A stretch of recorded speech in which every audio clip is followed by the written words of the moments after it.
et ça s'appelle Le Retour du héros, Binti. Et oui, je vous ai mis dans l'ambiance tout de suite avec cette musique d'époque. Alors après Astérix et Obélix au service de Sa Majesté, un homme à la hauteur déjà avec Jean Dujardin, le réalisateur Laurent Tirard prend un risque quand même.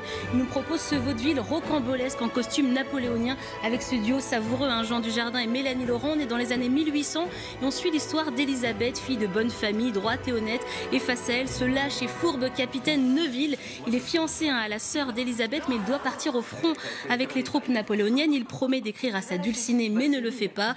Résultat, Elisabeth voit sa sœur dépérir et décide d'écrire des lettres d'amour enflammées à la place du capitaine qui vante ses exploits de guerre. Elle le transforme en fait en héros d'opérette. Problème, le fameux capitaine va refaire surface et Elisabeth se retrouve malgré elle responsable d'une imposture qu'elle a elle-même créée. Extrait. Je suis vos larmes, Pauline. L'empereur va écraser ces Autrichiens et nous serons rentrés en Orient. Vous m'écrirez? Tous les jours, je vous le promets. N'écrira pas. C'est un séducteur, voilà la vérité. Un séducteur. Qu'est-ce qui vous est arrivé? Il y a 3 ans que vous êtes parti pour l'Autriche. Pauline est mariée et mère de 2 enfants et pour elle vous êtes mort et enterré. Je la rassure sur le champ. Non, vous n'avez même pas pris le temps de lui écrire. Alors je l'ai fait moi. Voilà, je me suis fait passer pour vous, je lui ai écrit quelques lettres et dans la dernière je vous ai foot. Foot. Mais attention Neuville, vous êtes mort en héros. Ce serait dommage de tout gâcher, non? Il est revenu. Nous avions un accord, vous deviez partir. Enfin Neuville, votre imposture ne tiendra pas 2 jours. Si je tombe, vous tombez avec moi.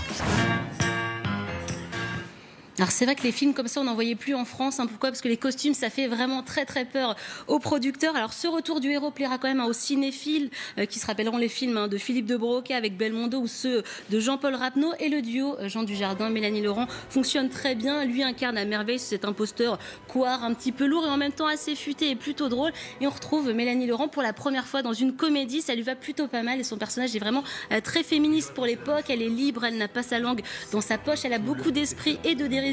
Le film est un petit peu long au démarrage à mon goût et j'ai un petit peu trop vu Jean Dujardin et Mélanie Laurent, mais Dieu merci, le rythme finit par s'accélérer et certains dialogues sont savoureux. On a même un petit peu l'impression qu'il y a pas mal d'anachronismes, il y a beaucoup de modernité dans les dialogues. Les équipes de TF1 ont rencontré nos 2 acteurs et ils sont conscients qu'un film comme ça peut ne pas plaire.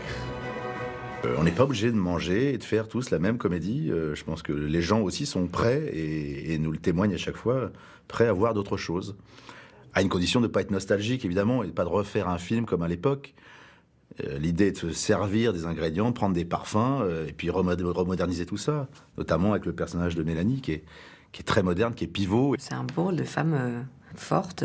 C'est un cadeau, un rôle pareil. C'est ça qui est assez stimulant, c'est d'être très conscient de la chance qu'on a de faire un film comme ça, quoi. Il y a une espèce de décor un peu classique et avec une mise en scène et avec des situations très modernes. Enfin, une relation, en tout cas, de duo très moderne. Alors la musique du film est très très très belle et les personnages secondaires à la Molière sont quand même savoureux. Bref, si vous voulez être dépaysé, vous l'avez compris, c'est le retour du héros qu'il faut voir en salle aujourd'hui. Et je crois que vous avez aimé, Pascal. Oui, on en parlera tout à l'heure. Moi j'ai bien aimé, j'ai passé un bon moment. J'ai eu la chance de le voir effectivement il y a quelques semaines. On en reparlera tout à l'heure. Merci Bintili. Le temps, attention au verglas.